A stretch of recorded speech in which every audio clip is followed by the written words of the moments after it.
देखिए, इस वीडियो में मैं आपको बताऊंगा किसी भी लीनियर प्रोग्रामिंग प्रॉब्लम को टू फेस मेथड से किस प्रकार से सॉल्व करते हैं। जैसा कि हम जानते हैं, जब हमारे constant small than and equal to होते हैं तब वहाँ पर हम सिंप्लेक्स मेथड का यूज करते हैं, और जब हमारे constant greater than equal to या फिर इक्वल टू में होते हैं वहाँ पर टू फेस मेथड या वेगम मेथड का यूज कर सकते हैं। तो देखिए, यहाँ पर हम टू फेस मेथड के बारे में जानेंगे। तो टू फेस मेथड में सबसे पहले हम देखते हैं यहाँ पर हमारी प्रॉब्लम और हमारा ऑब्जेक्टिव फंक्शन मिनिमाइज में तो नहीं है। अगर ऑब्जेक्टिव फंक्शन मिनिमाइज में है तो नेगेटिव से मल्टीप्लाई करके उसे मैक्सिमाइज कर लेंगे। उसके बाद देखते हैं हमारा राइट हैंड साइड कांस्टेंट क्या है होने चाहिए, पॉजिटिव सारे होने चाहिए। अगर इनमें से कोई भी नेगेटिव है तो दोनों साइड नेगेटिव से मल्टीप्लाई करके उसे पॉजिटिव कर लिया जाएगा। उसके बाद हम फेस 1 स्टार्ट करेंगे। फेस 1 में क्या होता है, फेस 1 की स्टेप नंबर 1 लेते हैं। उसमें असाइन करते हैं 0 cost to each of the non basic variable, select variable and surplus variable. यानी कि 0 कॉस्ट लेंगे किसकी, non basic variable. Non basic variable जो होते हैं, जो हमारा ऑब्जेक्टिव फंक्शन होता है, जो हमारा दिए होते हैं ऑब्जेक्टिव फंक्शन में, वही हमारे होते हैं नॉन बेसिक वेरिएबल।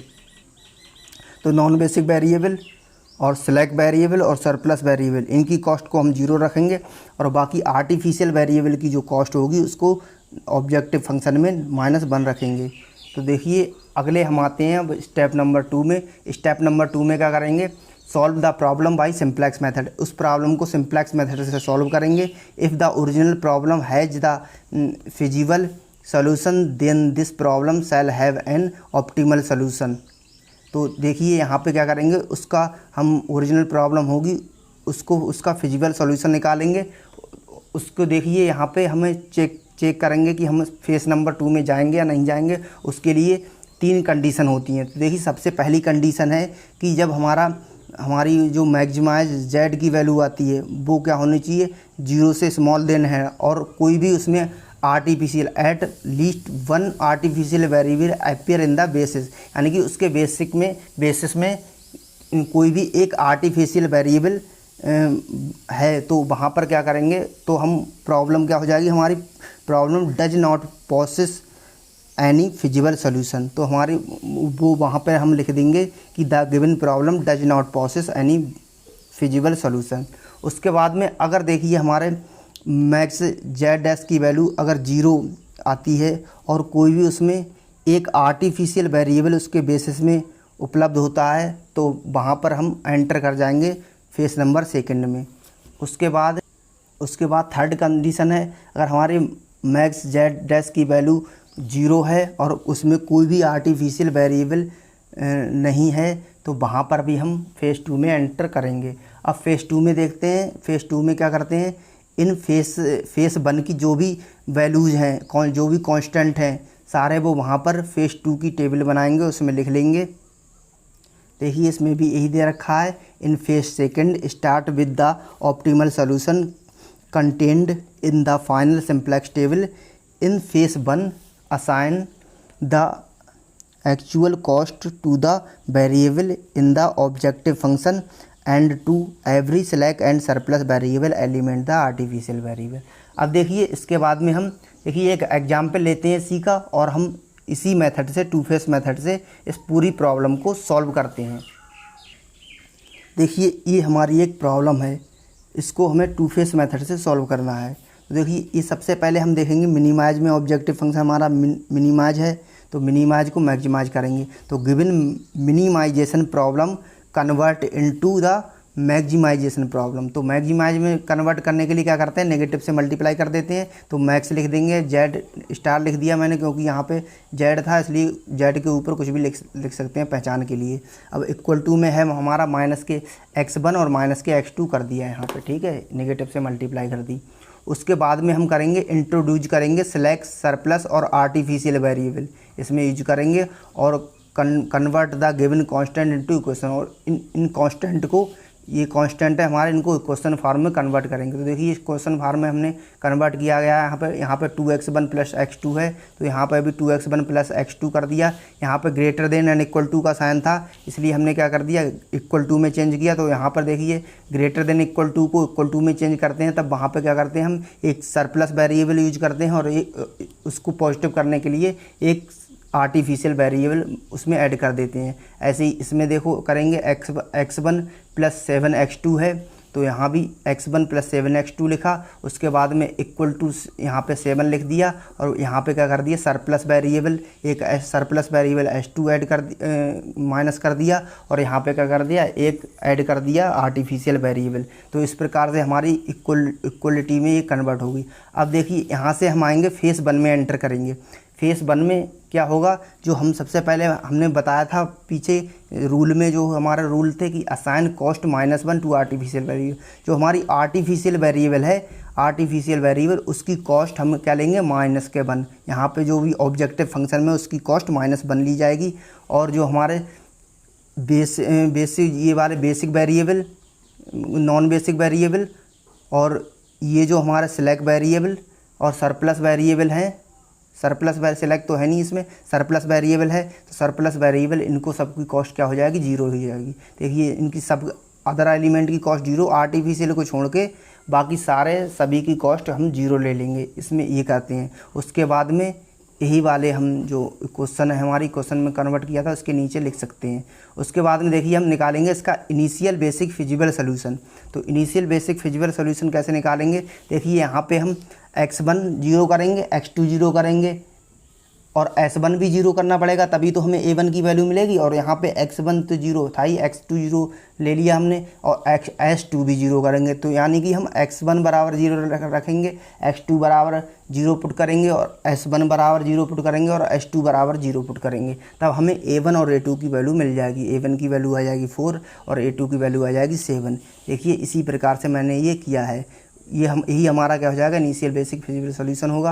अब देखिए अब हम इसको मैट्रिक्स फॉर्म में बनाएंगे, इसी को क्या करेंगे, मैट्रिक्स फॉर्म में बनाएंगे। तो मैट्रिक्स फॉर्म में अगले बनाएंगे, उसको हमने मैट्रिक्स फॉर्म में बना लिया इस प्रकार से। देखिए यहाँ पे वैल्यू ली गई थी, ये देखिए ये वाली थी 2x1 प्लस x2। यहाँ पे क्या था, x1 की वैल्यू थी 21, x2 की वैल्यू थी 1 और 7, x3 की वैल्यू थी -1 और 0। इसी प्रकार से ये सारी वैल्यू यहाँ पे लिख ली, सभी की कॉस्ट। उसके बाद में s1 s2 उसी में कन्वर्ट किया है मैट्रिक्स फॉर्म में, जैसा कि हमने पीछे काफ़ी बार कर चुके हैं, कई बार। तो देखिए यहाँ पे 9 स्टार्टिंग अब स्टार्टिंग करेंगे सिंपलेक्स टेबल का। तो देखिए cj की वैल्यू वही हो जाएंगी, कौन सी होंगी, जो हमारे ऑब्जेक्टिव फंक्शन लिया था हमने। ऑब्जेक्टिव फंक्शन क्या लिया था हमने, यहाँ पे देखिए ये लिया था मैक्स z = 0x1, यही तो लिया था। तो यहाँ पे क्या कर देंगे, देखिए इसकी कॉस्ट हो जाएगी 0, यहाँ भी 0, x3 0, ये सभी 0 हो जाएंगी। और a1 और a2 की कॉस्ट क्या थी, -1 लेनी थी। अब हम बेसिक वेरिएबल कौन से होंगे, देखिए यहाँ से आइडेंटिटी मैट्रिक्स में देखिए a1 और a2 केवल क्या हैं, जो हमारे आइडेंटिटी मैट्रिक्स बना रहे हैं 1 0 0 1। तो यही हमारे क्या हो जाएंगे, बेसिक वेरिएबल। तो बेसिक वेरिएबल में हम ये ले लेंगे a1, बेसिक वेरिएबल में लेंगे a1 और a2। इनकी कॉस्ट क्या दे रखी है, -1 और -1। यहाँ की कॉस्ट लिख देंगे -1 और -1। उसके बाद में xj की वैल्यू यहाँ से देखिए 4 और 7 हो जाएगी, 4 और 7। उसके बाद में x1 x2 s1 s2 a1 a2 की कॉस्ट लिखेंगे। ये सारी कॉस्ट दे रखी हैं इनकी, 2 1 1 7 -1 0। डेल्टा जे की वैल्यू कैसे निकालेंगे, देखिए यहाँ पे देखिए ये वाला फार्मूला लगाते हैं डेल्टा जे की वैल्यू निकालने के लिए। Delta J = CJ - K sigma CB XJ, जे = लेंगे 1 2 3, इस प्रकार से जितने भी हमारे वेरिएबल हैं। तो यहाँ से अगर डेल्टा 1 निकालेंगे, डेल्टा 1 तो क्या हो जाएगा, C1 यहाँ पे 1 लिखेंगे minus sigma C1 x1। Sigma का मतलब होता है सबको इन दोनों की मल्टीप्लाई करके ऐड करना है सबको, यानी कि डेल्टा यहाँ पे C1 क्या था हमारा, C1 क्या है, यहाँ पे देखिए ये दे रखा है C1 की वैल्यू -1 C1 की वैल्यू है 0। तो यहाँ पे लेंगे 0 - अब देखिए यहाँ पे सभी को क्या कर देंगे, इनकी मल्टीप्लाई करके ऐड करेंगे। यहाँ पे -1 की मल्टीप्लाई 2 से, तो क्या हो गया -2, -2, यहाँ पे -2 हो गया। और फिर मल्टीप्लाई बाई x1, x1 क्या है, x1 था 2 और ये था -1, तो -1 × 2, ये हो गया 2 बन जा 2, माइनस के 2 आ गया, माइनस माइनस हो गया प्लस, यानी कि 2 आ गया प्लस का। सॉरी देखिए 2 नहीं आएगा यहाँ पे, ये हो गया। फिर प्लस में और करेंगे हम, अगले वाला भी लिखेंगे प्लस करके। ये हमारा क्या दे रखा था, देखिए ये वाला माइनस के 1 की मल्टीप्लाई 1 से करेंगे तो -1 आ जाएगा। यहाँ पे क्या आ गया, -1। तो यहाँ से देखिए, यहाँ पे माइनस से मल्टीप्लाई करेंगे तो यहाँ पे प्लस का 2 हो जाएगा, और यहाँ भी माइनस का था प्लस का 1 हो जाएगा, तो यहाँ पे आ गया 3। तो यहाँ इसकी वैल्यू हो जाएगी 3, Δ1 की वैल्यू आ गई 3। अब उसके बाद में निकालेंगे Δ2, ऐसे ही Δ2 की निकालेंगे, 0 माइनस करेंगे, देखिए 1 बन जा 1 और 1 से बन जा -7, तो -1 और -7 -8 हो गए, और एक फार्मूले वाला माइनस का, तो क्या हो गया 8 हो गया प्लस का। उसके बाद में देखिए यहाँ पे 0 और 1 की 1 से 1 हो गया प्लस का, और यहाँ पे 1 की 0 से 0, यानी कि 1 0 -1 तो माइनस का 1 हो गया यहाँ पे। ऐसे ही 0 ए माइनस का लगाएंगे, और ये हो गया माइनस के 1 की 0 से 0 आ गया, माइनस की 1 से प्लस का 1 आ गया, एक फार्मूले वाला माइनस का, तो माइनस का 1 हो जाएगा यहाँ पे, माइनस का 1, और यहाँ पे 1 बन जा माइनस का 1, तो माइनस का 1 और प्लस का 1 0 हो गया यहाँ पे, तो 0 हो गया, यहाँ पे 0 आ जाएगा।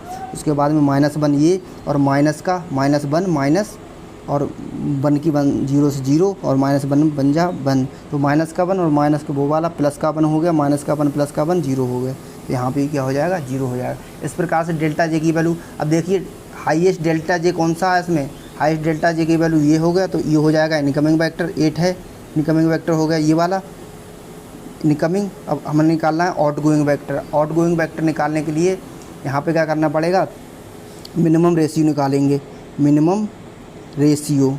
तो मिनिमम रेशियो कैसे निकालते हैं, XB से डिवाइड करते हैं किसको, की एलिमेंट कौन सा था, x2, इनकमिंग वेक्टर।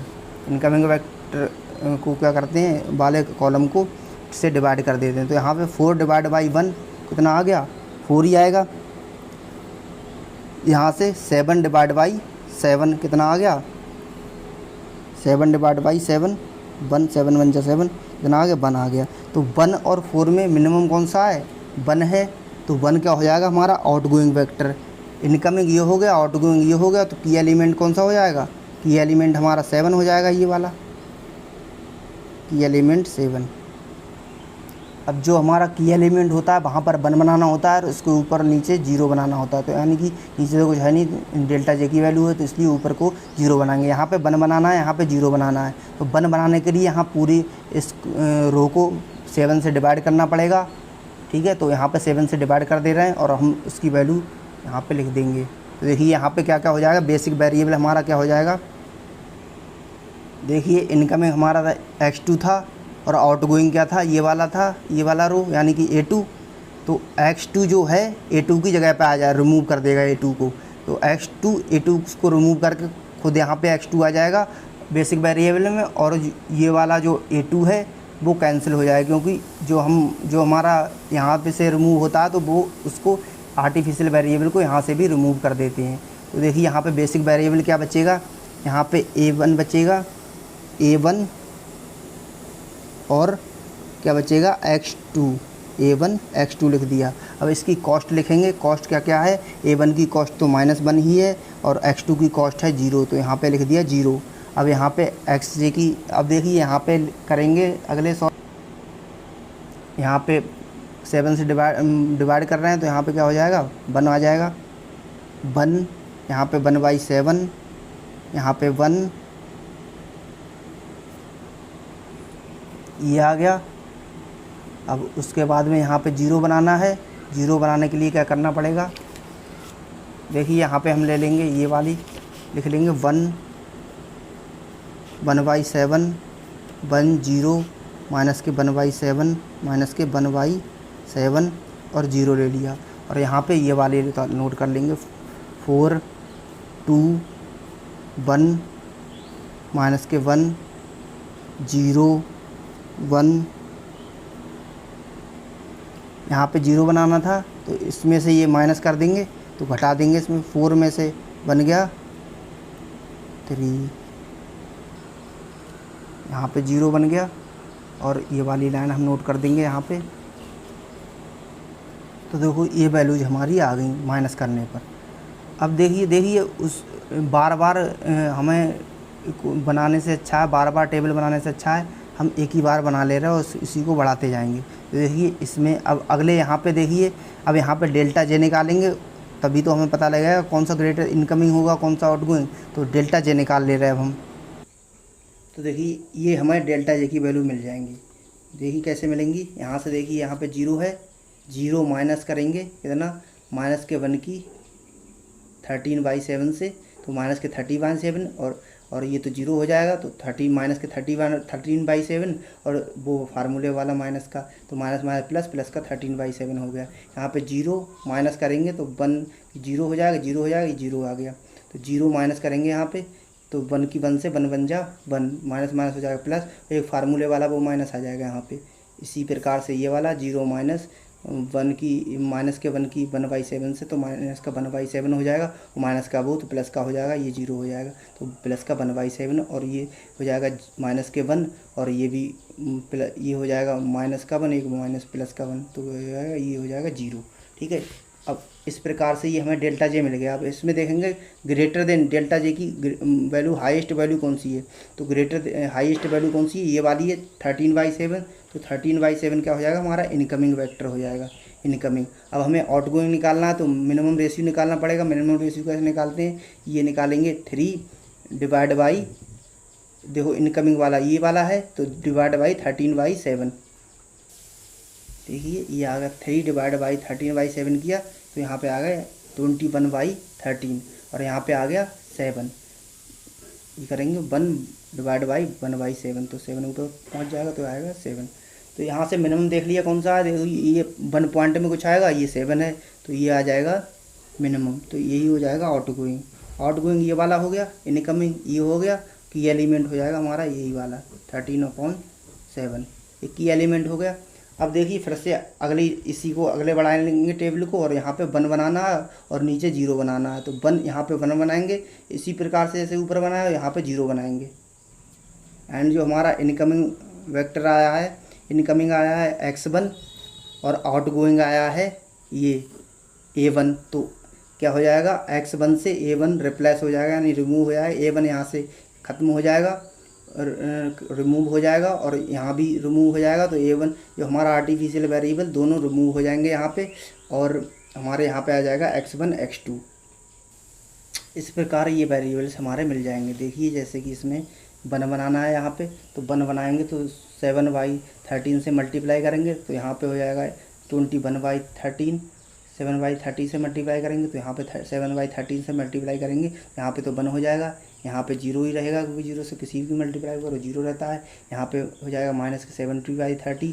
यहाँ पे हो जाएगा 7 से 7 कैंसिल हो जाएगा, 1/13 बचेगा, और यहाँ पे क्रॉस क्रॉस। उसी प्रकार से यहाँ पे 0 बनाना है तो उसी प्रकार से यहाँ पे 0 बना के ये वाली लाइन आ जाएगी। उसके बाद हम डेल्टा जे निकालेंगे वैसे ही करके। तो यहाँ पे सब 0 ही 0 है, तो यहाँ वहाँ पे जो भी होगा 0 0 0 0, तो यहाँ पे वही सब आ गया 0 0 और क्रॉस क्रॉस करके डेल्टा जे की वैल्यू आ गई। अब देखिए यहाँ से देखेंगे हम, तो आल डेल्टा जे क्या है, आ गया हमारे नेगेटिव आ गया, आल डेल्टा जे 0 आ गया। सिंस यहाँ से देखिए मैक्स जेड निकालेंगे तो यहाँ से 0 आ जाएगा। ठीक है, ये डेल्टा जे की वैल्यू ये आ गई, सारे 0 हैं। और यहाँ से देखिए मैक्स जेड डैश बराबर पीछे हमने लिया था जेड डैश बराबर 0 0 हमने था सारे वेरिएबल्स हमारे, तो और आर्टिफिशियल वेरिएबल इसमें है नहीं, तो ये क्या हो जाएगा 0 हो जाएगा। मैच अब हमने बताया था मैक्स जेड डैश की वैल्यू 0 आती है तो हम क्या करते हैं, और कोई भी आर्टिफिशियल वेरिएबल इसमें अवेलेबल है नहीं। तो देखिए जैसे कि मैं रूल दिखा देता हूँ आपको, ये था देखिए रूल यहाँ पे,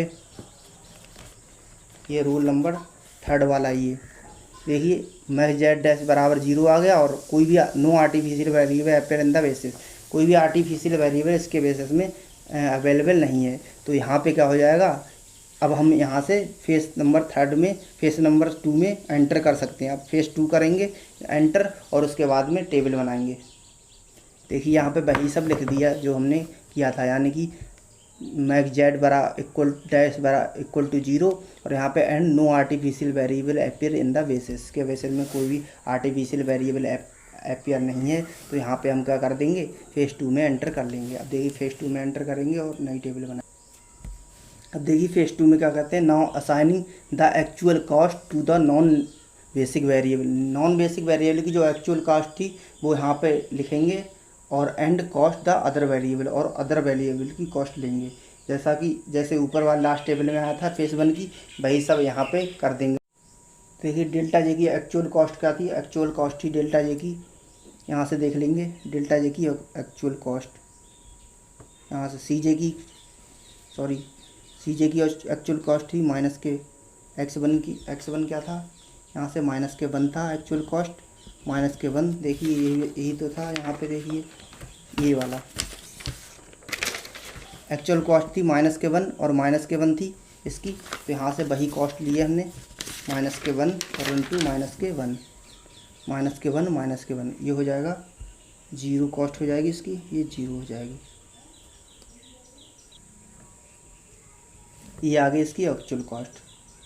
अब यहाँ पे बेसिक वेरिएबल क्या क्या हो जाएंगे, देखिए वही वाले लेंगे जो ऊपर फर्स्ट फेज़ 1 की लास्ट टेबल में आए थे, x1 x2 यहाँ पे ऐसे लिख देंगे और माइनस के 1 इसकी कॉस्ट, इसकी भी कॉस्ट माइनस के 1 लेंगे, -1 कॉस्ट ले ली क्योंकि यहाँ पे x1 की कॉस्ट दोनों की -1 थी, ऑब्जेक्टिव फंक्शन में -1 ले ली। अब यहाँ से वही आ जाएंगे जो हमने लास्ट टेबल में आए थे, 21/13 और यहाँ पे क्या था 10/13। उसके बाद में 1 0 0 1 और क्या क्या था माइनस के 7/13 1/13। उसके बाद में S2 क्या था 1/13 माइनस के 2/13। उसके बाद में अब देखिए यहाँ से डेल्टा जे की वैल्यू निकालेंगे। डेल्टा जे की वैल्यू क्या हो जाएगी, माइनस के 1, यहाँ माइनस के 1 ये हो गया और माइनस के 1 ये है, माइनस के 1 माइनस माइनस माइनस प्लस हो गया तो 1 क्या हो गया 0 आ गया। तो यहाँ पे क्या हो जाएगा 0 आ जाएगा। यहाँ भी देखिए माइनस का 1 और यहाँ भी माइनस का 1 हो जाएगा, माइनस माइनस प्लस हो जाएगा, ये फार्मूले वाला माइनस। तो माइनस के 1 और प्लस का 1 0 हो गया। यहाँ पे 0 माइनस क्या करेंगे, देखिए मल्टीप्लाई करें, ये प्लस हो गया 7/13, ये माइनस हो गया, यानी कि 7/30 में से माइनस कर देंगे 2/13। तो यहाँ से कर दो, देखो 7/13 में से माइनस 2/13 कर दिया, इससे मल्टीप्लाई होगी प्लस का हो जाएगा, तो प्लस से मल्टीप्लाई करेंगे इसकी, ये वाला लेंगे प्लस का 7/30 और माइनस का 1/30, माइनस 1/13। तो क्या हो गया यहाँ पे 7 में से बन गया 6/13, 6/13, यहाँ से 6/13 हो गया। तो यहाँ पे लिख देंगे 6 और वो माइनस वाला, तो माइनस का 6/13 हो जाएगा, यहाँ पे माइनस का 6/13। ऐसे यहाँ पे 0 माइनस, देखिए यहाँ पे माइनस के 1 ये हो गया, माइनस का 1/30 ये हो गया, माइनस माइनस प्लस का 2/30, माइनस 1/30 और प्लस का 2/30 कितना हो गया, यहाँ से होगा 2 और 1 3/30 हो गया। तो माइनस का वो आ जाएगा, तो माइनस के 1/30 हो जाएगा, माइनस का 1/30, तो माइनस का 1/30 हो जाएगा यहाँ पे। देखिए इस प्रकार से हमने ये वैल्यू, ये टेबल आ गई हमारी फाइनल। और मिनिमम रेशियो यहाँ से निकालेंगे, मिनिमम रेशियो क्या हो जाएगा, मिनिमम रेशियो। तो अब देखिए यहाँ पे या तो 0 है कॉस्ट या नेगेटिव, पॉजिटिव है नहीं कोई, तो इनकमिंग वेक्टर मिलेगा नहीं, तो मिनिमम रेशियो भी नहीं मिलेगा, यानी कि यही हमारी लास्ट टेबल होगी। अब हम यहाँ पे लिख देंगे सिंस, अब लिखेंगे since all delta J small than equal to 0, then the solution under test is optimality, then optimal solution is optimal solution is, क्या हो जाएगा ऑप्टिमल सॉल्यूशन इसका, देखिए क्या क्या आया, ये वैल्यू क्या क्या आई है हमारे टेबल से, ये टेबल देखिए यहाँ से 21/13 और x2 क्या आया 10/13। तो यहाँ से वही लिख देंगे सब वैल्यूज़ यहाँ की, x1 = 21/13, x2 = 10/13। तो यहाँ से हो जाएगा मैक्स जेड एस क्या आ जाएगा इक्वल टू, क्या था दोनों माइनस थे ना, स्टार जो हमने लिया था स्टार जेड स्टार, क्या था माइनस का 2/30, दोनों माइनस के x1 माइनस x2 थे, माइनस के 2/30 माइनस के 10/13, ठीक है।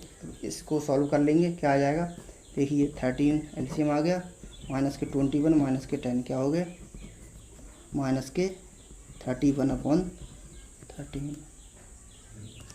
तो यहाँ से देखिए मैक्स जेड स्टार की वैल्यू आ गई माइनस के 31/30। तो मिन जेड की वैल्यू क्या आ जाएगी, मिनिमाइज जेड निकालना था हमें 31, ये माइनस नेगेटिव है, नेगेटिव से मल्टीप्लाई कर देंगे पॉजिटिव हो जाएगी। तो यही हमारा क्या होगा ऑप्टिमल सॉल्यूशन होगा टू फेज मेथड से। वीडियो देखने के लिए थैंक यू वेरी मच, जय हिंद।